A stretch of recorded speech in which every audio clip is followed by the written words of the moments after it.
much for the invitation. So I have to say that this talk was meant like for a very general audience. Many of you are kind of going to get bored most of the time because I'm going to go very slowly.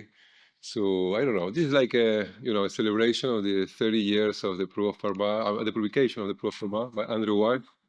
So we were supposed to do something about this in the February seminar, but finally we didn't. So I thought, okay, this is a good occasion to celebrate and satisfy my promise to do something like this for the occasion.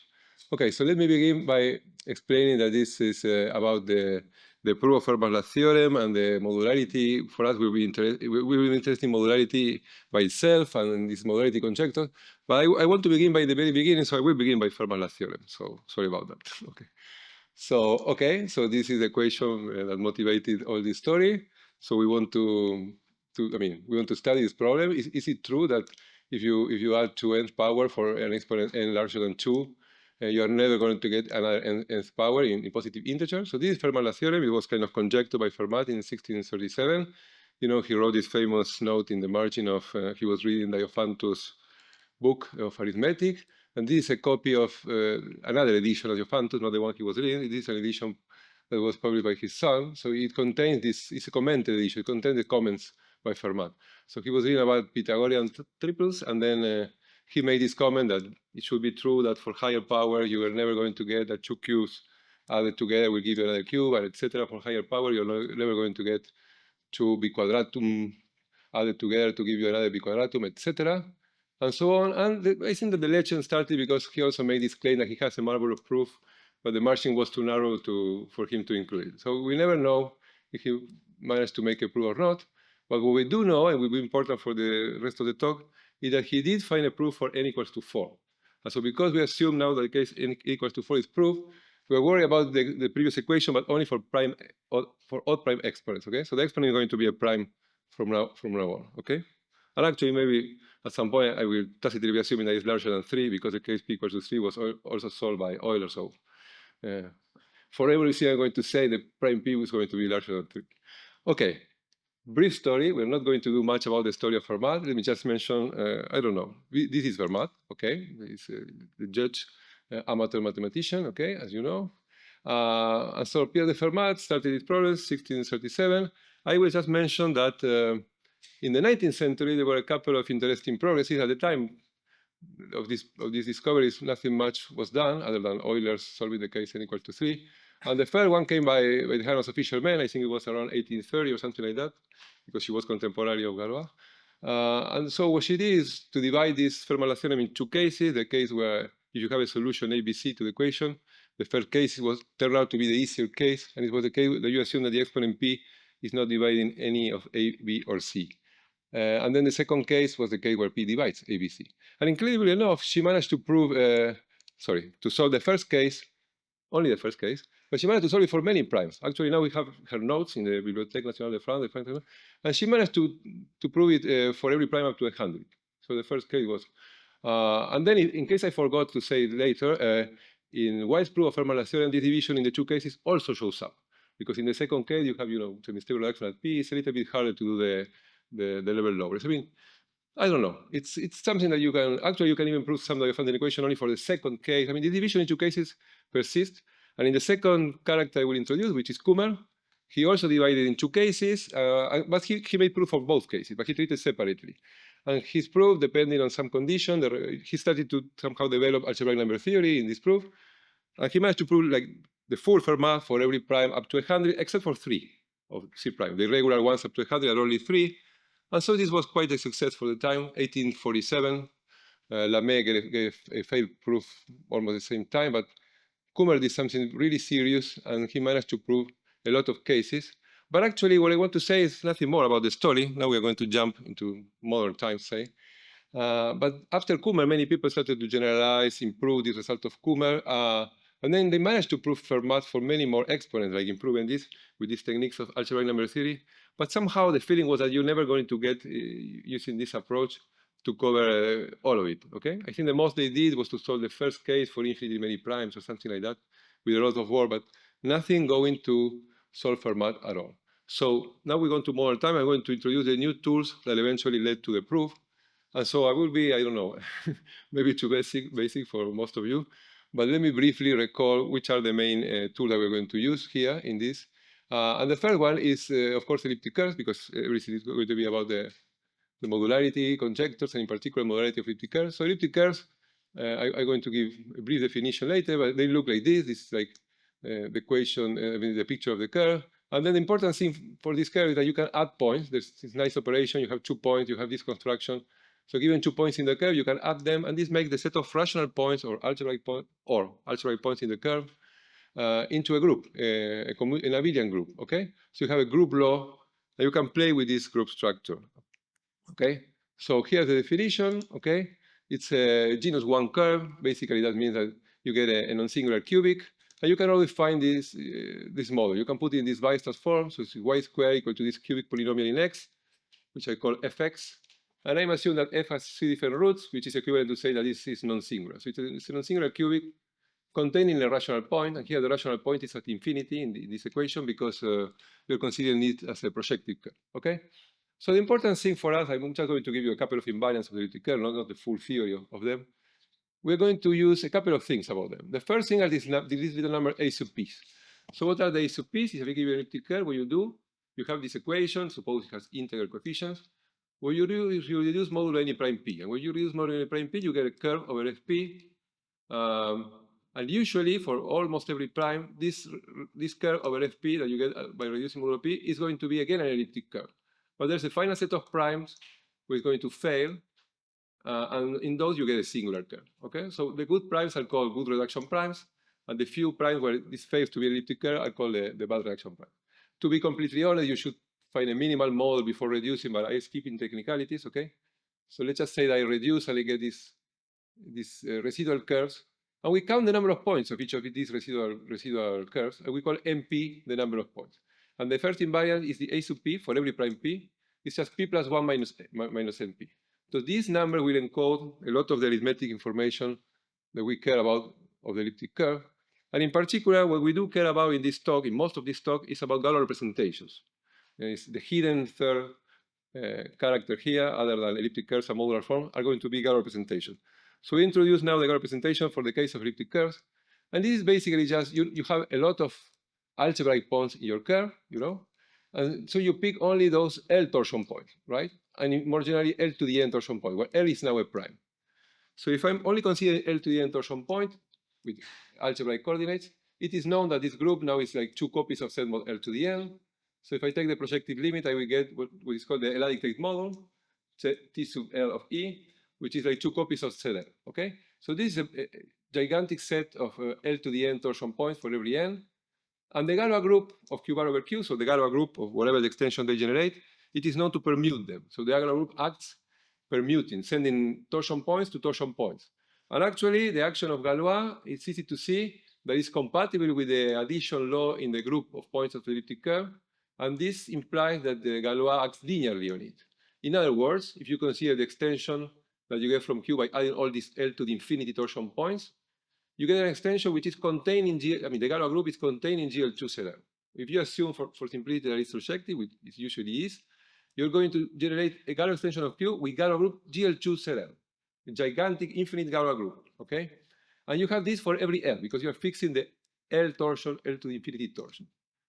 And what is known about this representation, we are called rho EL, is that if S is the set of bar reduction primes of E, remember it was a finite set, each of these representations ramify exactly at S union L. And the conductor of this representation, you can compute the conductor, which measures ramification. It's also independent of L. So many, many things are independent of L, even if a priori there is not obvious reason for that. But all these representations have the same conductor, N sub E. And actually, you can compute the trace of Frobenius at unramified places, at the prime, where is it? Unramified prime means a prime not dividing N E times L. You compute the trace of Frobenius, and then you get the number A sub P that I defined before, okay? So what are these numbers A sub P? The number that you got from counting number of points of your elliptic curve, modulo finite fields. And in the context of Galois representation, these A sub P are the good way to compute, let's say, the Galois representation, to characterize it, to determine it. I mean, you have a Galois representation, these Frobenius elements, for those of you that don't know, These are elements in the Galois group that come from Galois group of finite field. But they're there. There is one of them for each prime. And there's a theorem saying that they're dense in the Galois group. So you have information here on the traces on a dense subset. And knowing the traces of a representation, a continuous representation on a dense subset because of Lauer-Nesbit and because it's irreducible, uniquely determine the representation up to isomorphism. So somehow this number A sub P encode these Galois representations, okay? And amazingly, this number A sub P, you get it for any L. They don't depend on L, okay? So there are many magical things happening here. I want to stress them because this trace a priori is an L-adic number, right? It lies here. It's an L-adic number, the trace of a matrix in ZL. But magically now it's an integer. So what you get is what Serre called in his books from the 60s a rational representation. A priori it's L-adic, but it's rational. These numbers are rational. And then you have one for each L. And because these numbers are rational, it makes sense to compare what's happened for different L's. And for different L's, you get the same A sub P. So they made a rational representation made in a compatible system, right?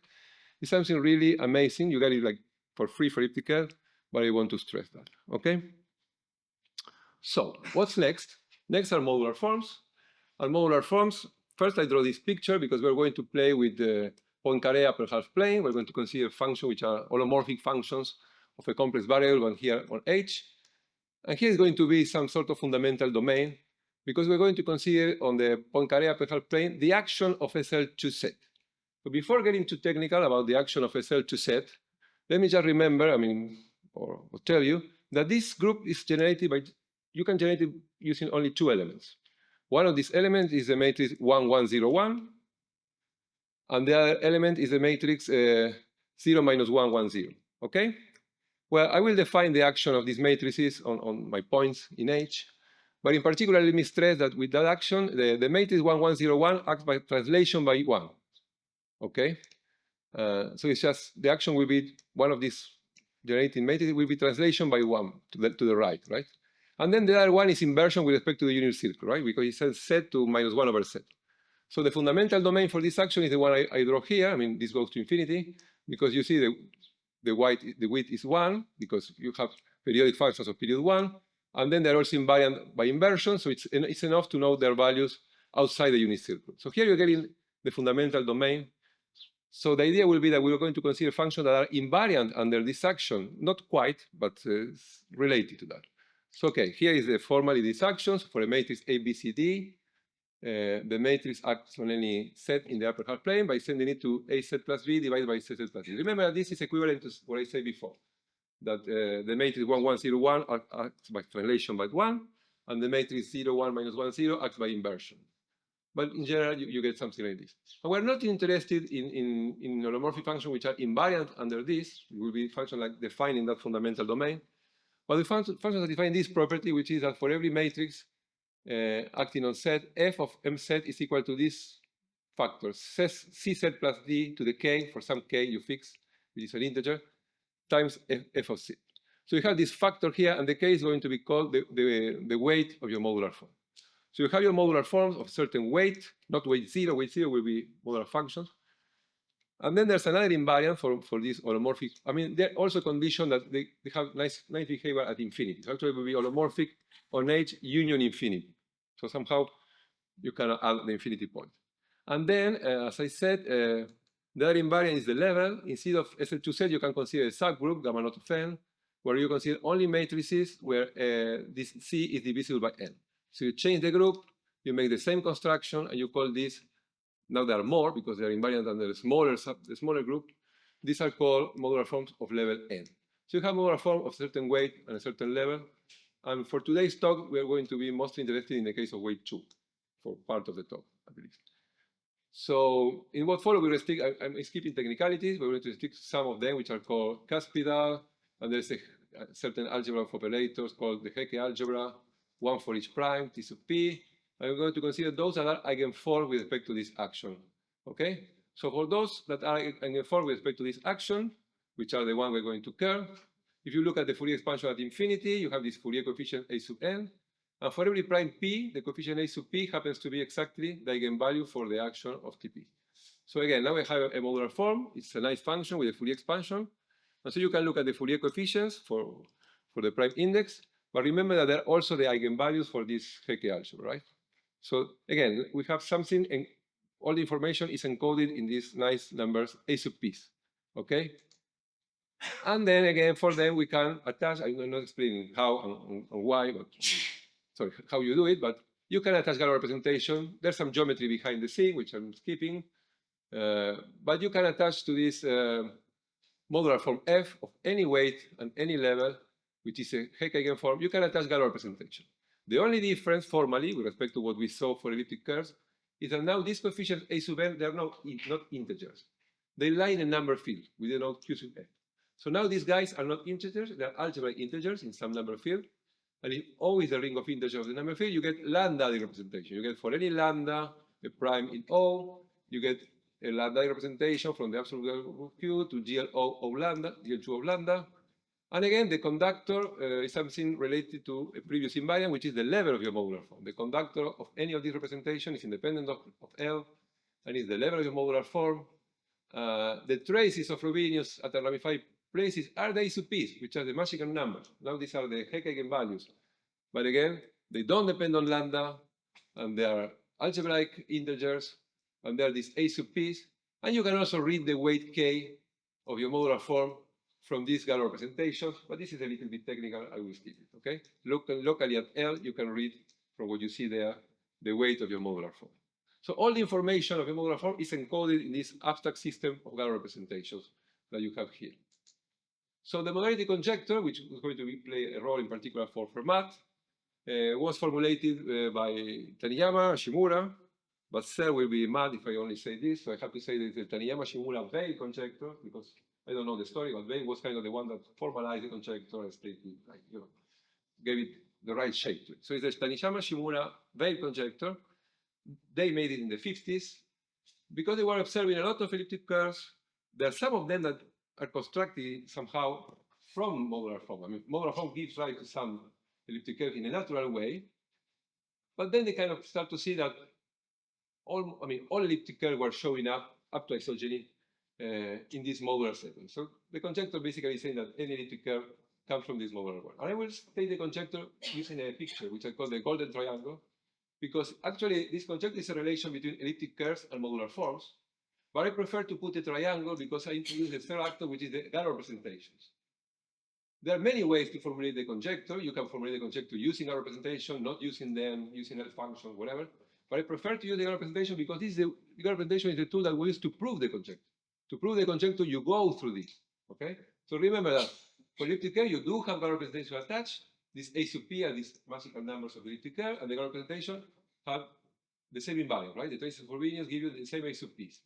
For modular form, which are Hecke eigenforms, suppose the coefficients are integral, for this case, you also have Galois representation, right? So modularity conjecture will just mean that, okay, the two of them derives, given any elliptic curve, there is a modular form, so that you have the same Galois representation here. In other words, you have the same A sub p's. The A sub p's, which are the numbers of the elliptic curve, should be the coefficient, the Fourier coefficient, the Hecke eigenvalues of a modular form. Okay? But because the two of them have Galois representations, the modularity conjecture for us is like saying that the Galois representation attached to an elliptic curve is also a representation attached to a modular form. Okay? And these representations are known to be continuous, odd, irreducible, etc., and weight 0 bound. Okay. So you see, the modularity conjecture is just a relation that you can say directly by saying my numbers A sub p of the elliptic curve are the coefficient A sub p of the modular form, but they're also related to Galois representation, and this is an important point for the proof in particular. Okay, so very, very briefly, let's say a few words about why is this related to Fermat, okay? So the story began, I see today that it was a thesis written in 72, the year I was born, okay? And as a very good mathematician, this guy died in 22, exactly 50 years after reading his thesis, which is why not, okay? Because I learned that Andrew Wiles passed away 2 or 3 years ago, and he was the guy that said that elliptic curves should be useful for Fermat. In particular, he constructed this nice elliptic curve. Today we call it the Wiles-Frey elliptic curve. The A, B are the one in Fermat equation, the solution A to the P, B to the P. So you see the discriminant of this curve is now A, B, C to the P. Okay? And the key point, so he said this elliptic curve is very strange. And the reason is that he was looking at this prime P, only this prime P, and he was looking at the P torsion of the elliptic curve. And for the P torsion of the elliptic curve, a priori remember that we have Galois groups attached to these torsion points of elliptic curve. But for this particular P, he observed, and something you can prove using the local theory of semi-stable elliptic curve, the Tate curve, he observed that, I mean, a priori the situation is the following. If you look at the P torsion, you are going to have, they generate a number field. It's a Galois field. The Galois group is usually GL2FP, 2 by 2 invertible matrix coefficient in FP. And the ramification of this number field usually is in all primes of band reduction of your elliptic curve. Okay? And here the primes of band reduction are the primes divided ABC. But if you do this P torsion for this P, he observed that actually most of the ramification disappears when you reduce modulo P and you look only at the P torsion. So eventually he observed that this was a very strange Galois extension. So it's an extension of Q, Galois group is GL2FP, but it only ramifies at 2 and P. And probably he also knew that the ramification at P was mild, even in sufficient second case. I don't know if I'm not sure if he knew that, but and the ramification at 2 is also mild. The conductor is 2 to the 1. So somehow probably he was just saying such an extension shouldn't exist. It's like too big a Galois group, too small ramification. But actually, number theory was not good enough to prove that. Actually, there are many things that you think, this should be easy, but try to prove that there are finite many of them. No idea. And actually, eventually, modular forms were the key to understand all these phenomena. So for the moment, it was a connection to elliptic curves, but it was not, okay, this extension maybe should exist, but no one had any idea why. And then it came Frey, Gerhard Frey, this wonderful idea in the 80s now, to say, wait a moment, knowing that these curves are modular, assuming Taniyama-Shimura conjecture, suppose they are modular, now this helps. This should help. Because if you believe that this is modular, okay, then for a modular form, your representation is not only attached to an elliptic curve, it's also attached to a modular form. And for them, now that you know that modulo P, you lose a lot of ramification, there should be a congruence with another modular form with this small level. Okay, you start with a modular form whose level contains all the primes in ABC, which is a modular form, but it's attached to this elliptic curve if you believe in the modularity conjecture, right? But now, because modulo P, you lose a lot of ramification, he say in the modular universe, that should give rise to a congruence with the modular form of that small level as conductor. And that small level was just 2, because 2 was the only surviving prime. Therefore, you should get a modular form of level 2. And because you can show that it's mild ramification at P, it should be weight 2, level 2. When there is no such a modular form, you get a contradiction, and then you deduce that Fermat is true because you got a contradiction from modularity. But there was a problem with Frey's argument, because I don't know where he got it. I have to read a book that supposedly has some interviews to Frey explaining. I mean, I have to see his explanation where he got it. But this property of modular form was not a property that was known. It was another conjecture. It was kind of saying, okay, maybe modular form should have this property that say that it's called level low. You reduce, you lose a lot of ramification. There should be a minimal lift. There should be another modular form with that small level, this smaller conductor, congruent to this one. Okay, so he was like a magician for me. But then, okay, so yeah, this is Mike there. Sorry.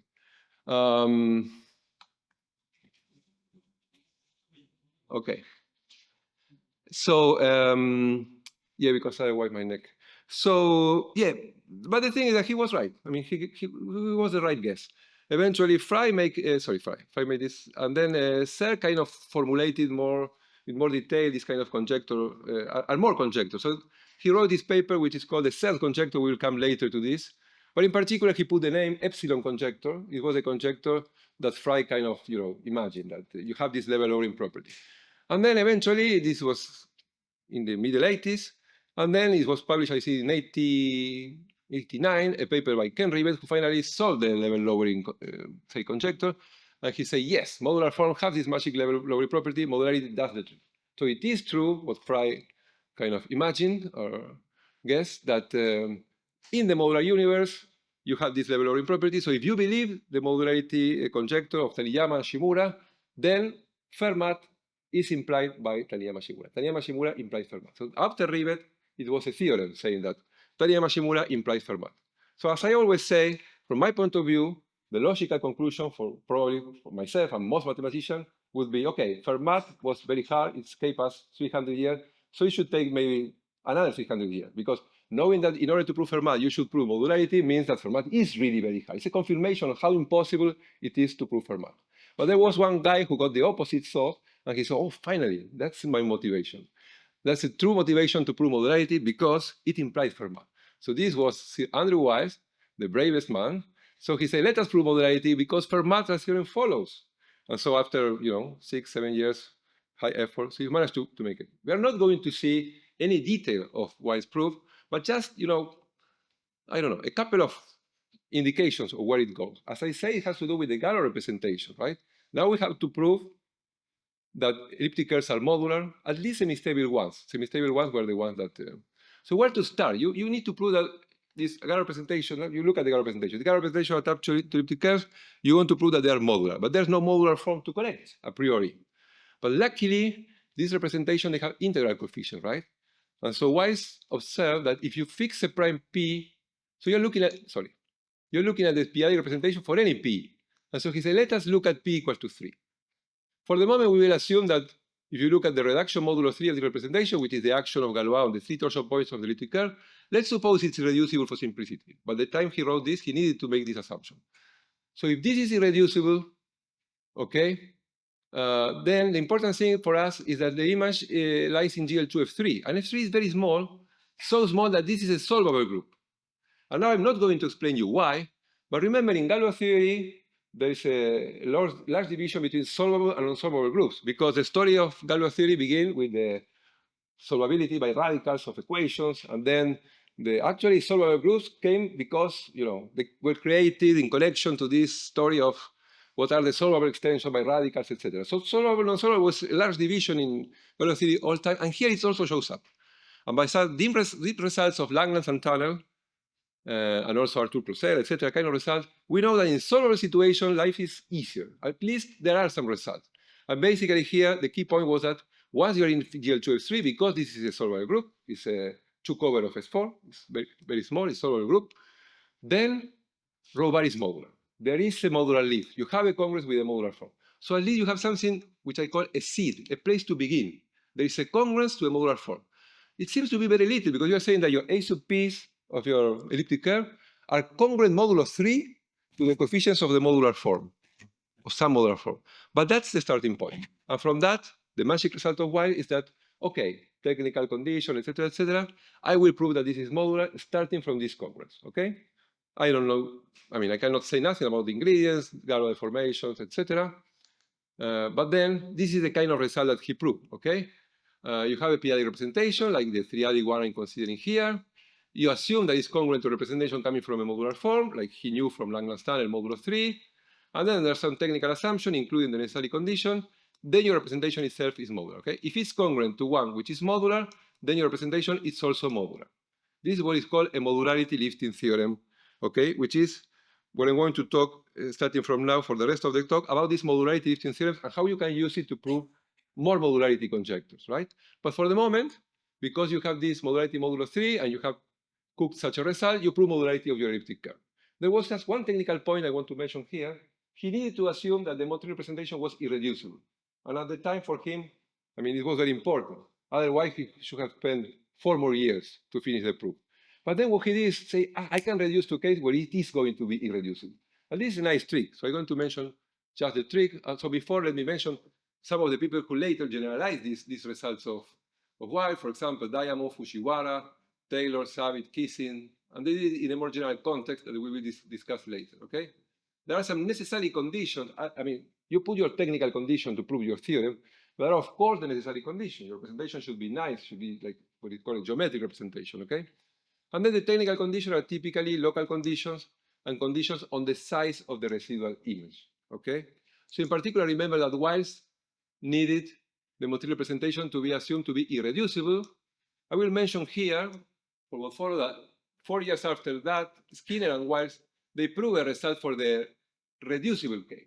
Okay, so later they came modularity lifting results for the residually reducible case. And more recently, Lupin has proved such a result in almost full generality. Okay, but at the time of Wiles, he did irreducibility, and then he made this what is called the 3-5 trick. So he said, if the modular representation is reducible, what he proved is that there is a congruence modulo 5 with another elliptic curve, such that the other elliptic curve has irreducible modulo 3 representation.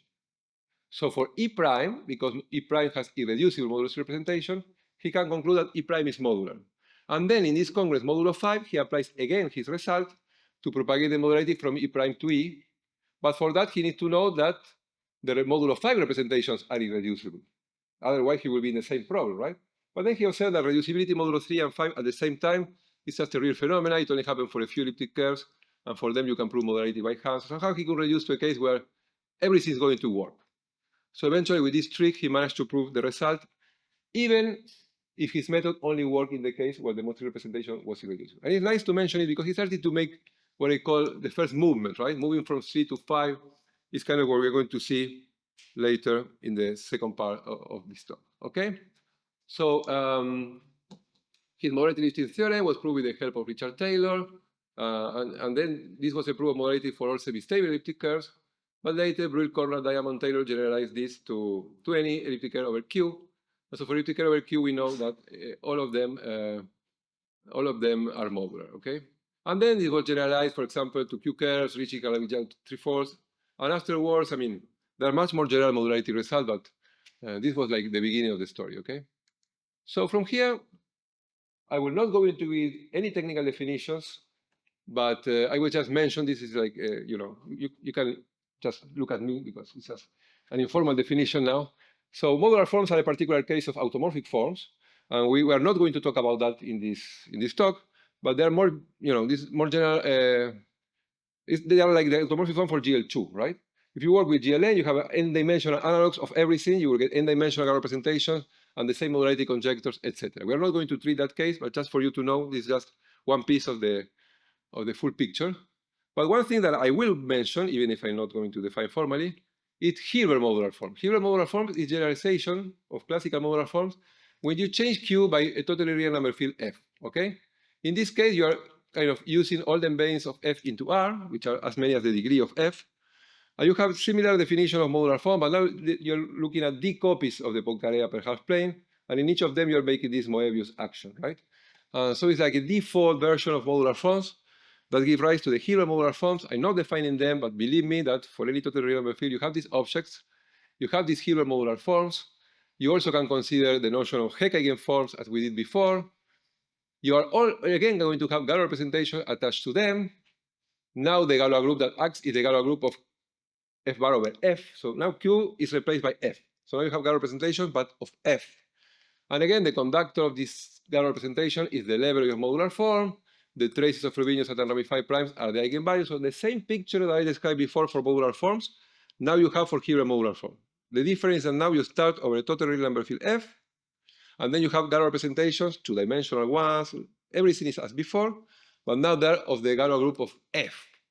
And I mentioned them in particular because the last result of my talk today will be try to link classical modular forms to Hilbert modular form in some sense. But before that, let's briefly explain what are the more general modularity conjectures for classical modular forms or for Hilbert modular form, but not in the generality of automorphic forms. This is one part of the gigantic Langlands program. And the Langlands program is this prediction of relation between classical or Hilbert modular forms over this field F. We fix a number field F. This is a number field. And for us, we're going to only restrict to two-dimensional representations of GF, saying that they come from geometry, right? You have your smooth projective variety over F. You have the Galois representation coming from geometry, and the question, are they all coming from modular forms? And this is the question made by the Langlands program. I put this together with the Fontaine-Maisel conjecture, which you don't have to pay much attention to it, but the Fontaine-Maisel conjecture is a conjecture which is nice in the sense that it starts from an abstract representation. You take a representation, you're not assuming, you don't even assume that it comes from geometry. Fontaine and Maisel say, if it has the nice properties, which are common to those coming from geometry, namely finite ramification set, and locally at L, they should be the RAM, a nice condition that you have in geometric representation, right? If you have this local condition satisfied, then it should come from geometry. Okay. And then Langlands says, once you know it's come from geometry, it should be modular. So you put everything together, you have this Fontaine-Maisel Langlands conjecture, say any nice two-dimensional representation, which is continuous, odd, irreducible. This, for us, now is a totally real number field, a totally real number field F. Suppose it has these nice local properties, the ones that are in the conjecture of Fontaine and Maisel. Then it should be geometric, and then it should be modular. Okay? So the scope of this conjecture is gigantic because you're saying that you're constructing representation from algebraic geometry. You're taking, geometric objects, right? Algebraic varieties. Saying that it's modular, I mean that it's parameterized by an anamorphic function. Okay, you're going to analysis. Okay, somehow you're making a magical link between two completely different universes. It's like saying that a lot of information on Galois groups of Q bar over Q can be read off from this modular form, which are holomorphic functions, right? Hermite already started to talk about once you have equations that were not solved by radicals, why don't we find solutions that, that are parameterized by Weierstrass P function, etc. So already in the 19th century, some people started to prove results saying that sometimes the Galois groups were explained by special values of analytic function. But here is like gigantic picture saying a lot of Galois theory can be explained by these analytic functions that we're considering here. Okay, so these are the modularity conjecture that we are going to discuss a little bit. So in particular, there is this mod P version. If you go back to Q and you put like a finite field here, so this is now the conjecture for a representation with values in a finite field. And then Serre's conjecture say that such a representation, if it is odd, irreducible, etc., the natural condition, then it should be modular. There should be a lift corresponding to a modular form. So now Serre made a conjecture again, completely general. Any mod P representation with the minimal properties has to come from a modular form. All of these Galois groups of Q, extension of Q with this kind of Galois group, if they're odd, which is technical condition at infinity, then they should come from the mod P representation attached to a modular form. Okay? And this is what follows, the proof of this.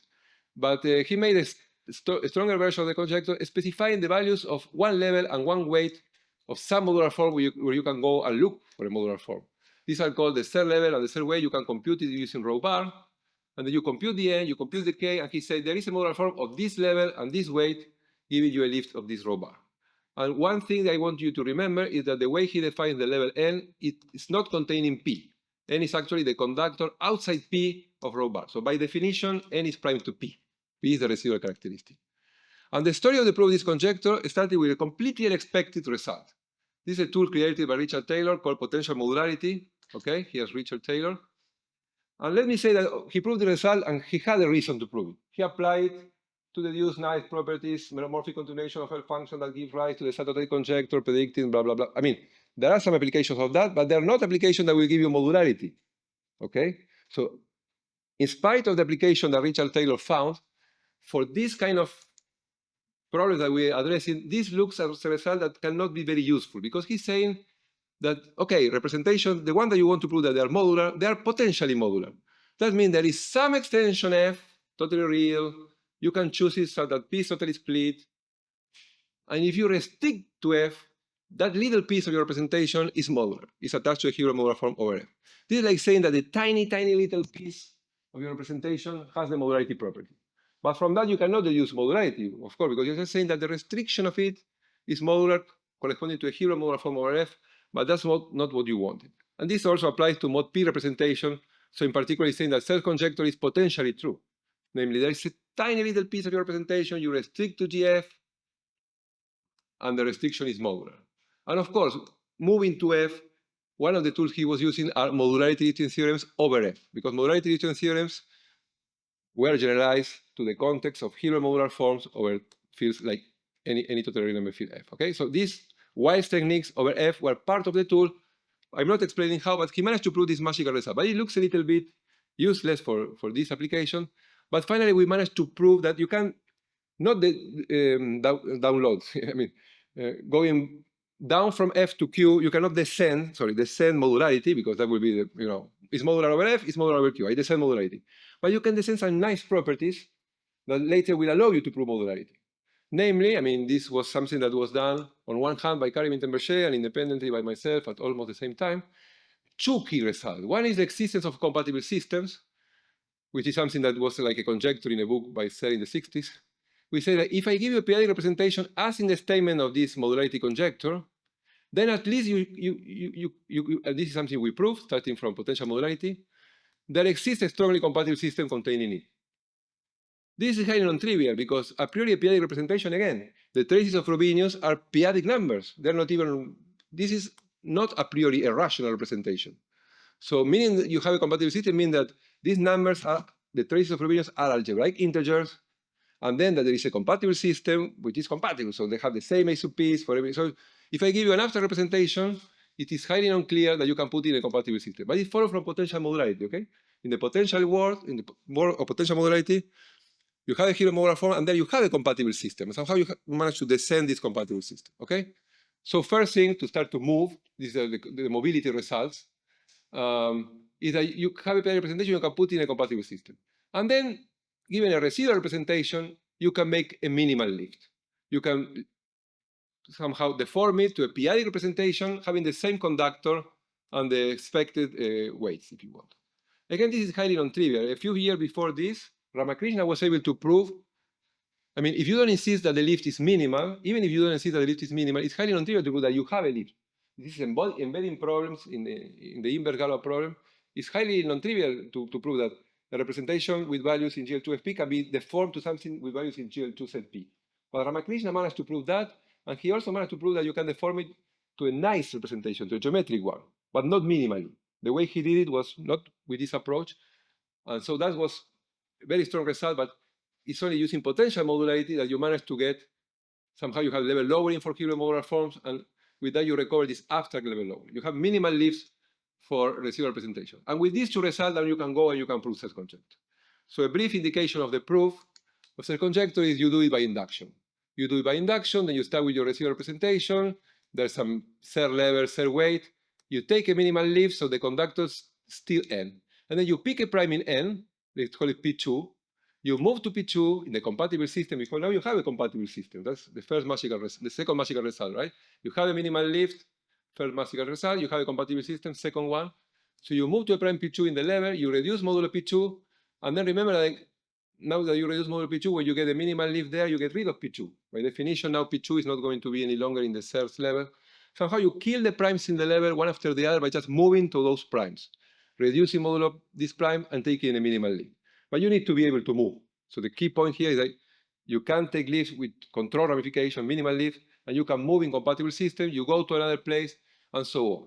And you kill one by one the primes in the level, and you reduce the proof to 1, to level 1.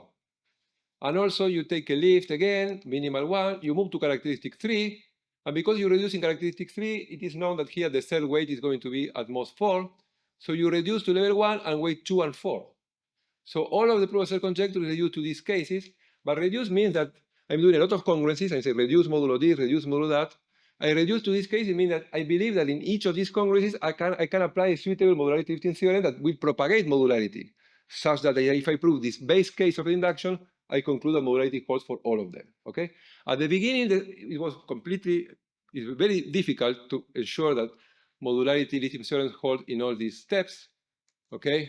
In particular, the process of weight reduction required a very sophisticated method, but then eventually it was made in a way that modularity lifting theorem applied all the time, and so you were able to reduce the proof to these basic cases, okay?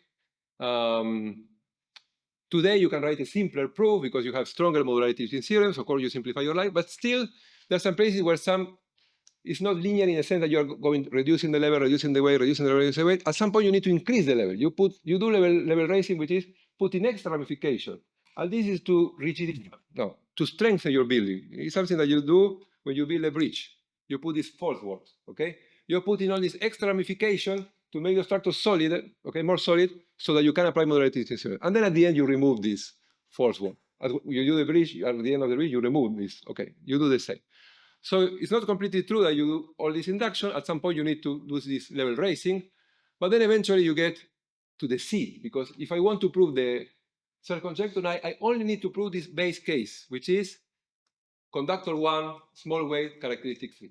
And amazingly, when I was reading this, was trying to do this back in 2003, I found that this case was already proved. It was already proved by Serre himself. It was a note he wrote saying that they did it for p equals 2, and he made the same computation, and he checked that for p equals 3, it is still true that the Galois representation ramifying only at p, for this small p, two-dimensional representation like this, it doesn't exist. It has to be reducible, okay? So your mod 3 representation with this level and this, so this modification characteristic 3, Serre proved that it has to be 1 plus the quadratic character ramifying at 3, and that's all that it can be, okay? So here the proof of Serre is 2 lines. Because he's saying, this is the way Tate proved it for L equals 2. He's using this bound for discriminant. He bounded root discriminant is more than 6. Then the degree of my Galois extension is at most 8. This is the extension that we're doing. The mod 2 representation has this Galois group. But 8 is small. 8 is small, so it's solvable. So because it's solvable, to get the n smaller or equal to 8, you need to use the minoración, the Odlisco, okay? You combine this with minoración of discriminant by Odlisco, and thanks to Odlisco bound is that you get that n is at most, okay? It's a combination of these two tools. So because now it's at most 8, it's a solvable group, and then you check by hand, it's interesting here, and you see it has to be just a trivial representation. So it's the extension of degree 1. And say, this is the proof by Serre. On truth, the discriminant, the root discriminant is bounded by 13. Then the extension is bounded by, the degree is bounded by 38, again by Odlisco. Actually, you can refine this. Sean, in my master student, is doing this, and he managed to make n equals 25, right? And if the degree is at most 25, you do by hand. There are no extensions of degree 12, for example, and finally only 3, which are Galois. There are none of them. So you start to check, you start to eliminate everything. 12 was like the hardened case, is why I mentioned it. But we know that this is true because Sean did the computation. Thank you, Sean, here for coming. Because Serre is only saying this, but we check it and it works, okay? So it's actually true that this representation has to be reducible. And that's enough to start the modularity process, okay? So that's the story of Serre's conjecture. And this is the last picture for Serre's conjecture, which is the tree of life of Darwin and Wallace, okay? The theory of evolution. So according to them, life started with this Luca, the last universal common ancestor. Of course, it's an oversimplification, but okay, let's say it started. So by the way, once life started, a second miracle is that it's like when you lit a fire. It can, you can lose your fire and then no fire anymore. So I wonder why, once life started, the second miracle is that it persisted, right? Not only life was created, but it persisted. But here the miracle is that you have 1 plus G3, which is kind of your modular seed. And from that, all the representations become modular because modularity is propagated through this tree of life, okay? Which is the theory of congruencies, okay? So it was congruencies from one to the other in a certain of induction that we did that allowed us to prove the full of the Serre modularity conjecture. And then for the last problem, which is base change, we're going to see that a similar strategy also works. So what is base change? Base change means, it's another of the predictions in Langlands program. It means that if I give you a modular form, classical one, I have this Galois representation attached to it, and then I do this following operation, which is an easy operation in group theory. It's called restriction. I restrict this representation to the Galois group of F, where F is a totally real number field. I just restrict. I take the restriction. So Langlands functoriality says this one is modular, you restrict, it should still be modular. So it's not proving modularity out of the blue, it's proving modularity of something coming from a modular form, but after restricting. And it's not easy, okay? So seems to be easy, but okay. Langlands prove it, but only for solvable extension. Again, you see the solvable case, there's, again, this simplification. But then what I did is using he uses completely different tools. I use Wiles techniques, modularity theorem, to prove it in general, full generality, for any totally real number field. And so a sketch of the arguments in the proof. Okay, main idea. You use the theory of congruencies between modular forms, all these congruencies we have been doing. But what you want to do now is not exactly to reduce to level 1 and weight 2. You want to prove that any given pair of modular forms are connected to each other. You look at the compatible system attached to one of them, you look at the compatible system attached to the other one, and then you want to prove that there is a chain of congruencies. There is some F1, F2, Fn modular forms, some primes, you can repeat or not the primes, such that there is a congruence modulo Ti between any consecutive members, blah, blah, blah, blah, blah. So you have all these congruencies, and this is what I prove. You have congruencies linking any pair of modular forms. But actually I need a little bit more. You will see later that it's not just congruencies. Suppose that this is known. And suppose that for one modular form, certain specific modular forms have this property, I will tell you later. They have the base change property. There are some G that, for them, you can restrict to any total dynamic field F, and they're still modular, right? So, okay, there's some G that have this magical property, meaning that the restriction to GF is attached to a Hilbert modular form, right? There's some of them. Then the modularity of this restriction can be propagated to the other ones using the congruencies that we have in this chain of congruencies if a suitable modularity theorem over F for here a modular form can be applied in each congruence. Okay, so you have all these congruences. If you restrict to GF, the restrictions are also congruent, of course. And because you're assuming that this restriction is modular, attached to a hero modular form, if you can apply modularity theorem, you will say, okay, the other one is also modular. And that's the way you conclude that they're all modular. All the restrictions are modular. You iterate this idea to go from the last one to the previous, etc., etc. Okay? So that's the way to say that they're all modulars. But there are a couple of things here that you need to make sure that you can apply modularity theorems in each step. And the second thing is, what is this seed? What are these magical modular forms having this base change property? That's all I have to tell you. But the conclusion will be that F can be base changed to any totally number field, okay? The modularity propagates. And so the first thing is that the seed you can take is any form with complex multiplication. Complex multiplication, for those of you who don't know, is a special phenomenon among modular forms, but there are many equivalent definitions. But one of the equivalent definitions is that they actually are modular forms coming from GL1. They come from a Grossen character of an imaginary quadratic field. You can take that as a definition. And using that, it's not hard to see that when you base change to any total real number field F, they're still going to be modular. There's still going to be a Grossen character in the compositum of the total real number field with the quadratic imaginary field, and it's still going to be modular. So this was known to Hecke, I guess, and Diophantine. Okay. So for CM modular form, there's another master student of mine who's not here, who is recovering the historical proof of this phenomenon. Okay. So you don't even need Langlands Langlands. You have to do only classical stuff of Diophantine and Hecke to say that CM modular form have this property. So you have your seed, any CM modular form. And then, as I say, how do you link any pair of modular form in a safe way? So important thing is that this property of being linked is transitive. If A is linked to B and B is linked to C, A is linked to C. So in order to link any pair of modular form, what I do is to link any modular form to one in a small space containing a unique modular form. So it is a sort of induction, going down to a small space containing a unique orbit, okay? But the only technical problem here, let me just mention it, which is the difference with such conjecture, is that for modularity theorems over F, you need modularity theorem to work over F, you don't have any working in the residually reducible case. There is no, for general number field, there is no. So you really, really need to be careful because you really need to do things in a way such that all residual images are big. So you don't go down to level 1 and weight 2, you go to small level and weight, but what you do is you put another scaffold. Before removing the gigantic scaffold that was used in the professor conjecture, you put a small one, we call it the micro good dihedral prime, which means that you put a supercapital small prime in the level, and then you are done. You remove the rest of the scaffolds, and then you are done in a small space. You can control residual images by hand because you can compute them now. Now it's small prime there, and you check, oh, okay, they're big. I'm good. And that's the way you link everything with everything, through this small space, okay? That's the end. So the linking process ends up in this bottom space of a modular form, which is unique to Galois conjugation. There's a unique orbit there, okay? So that's the way you propagate modularity. And so I think I don't have much time. So, but as I say in the abstract of my talk, the end of the talk would be to discuss what can be done in the future if you want.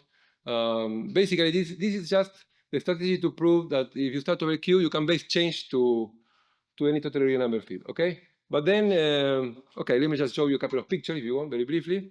If you start not over Q, you start over any total real number field, at least you know that they're still all connected. If you look at all the Galois representation attached to all Hilbert modular forms, we can prove, this is something we prove with Pachetti, Ariel Pachetti, that they are linked to each other.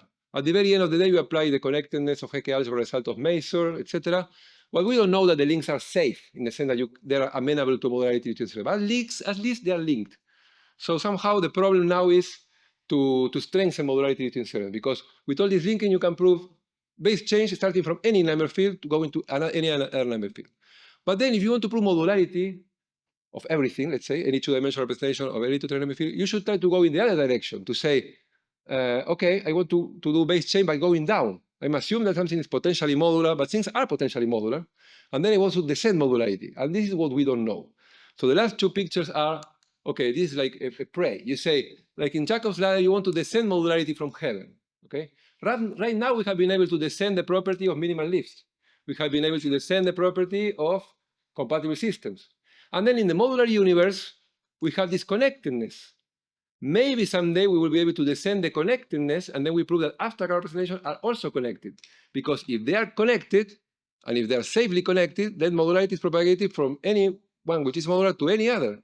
So in my point of view, the path to prove modularity of everything will be descending this connectedness property and then proving what we call with Pachetti the Rayuela conjecture, which says that all natural representations, they should be modular, and in particular, they should be all of them connected. It's kind of equivalent to modularity. If you think a little bit about this conjecture, it's equivalent to, it's a reformulation of modularity, because you can, I don't know, maybe not formally, but you can kind of prove the two equivalencies.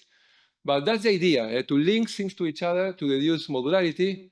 And then the name Rayuela, it means hopscotch. It's this game, right? Actually, the first time this name came was in a conversation with Serre.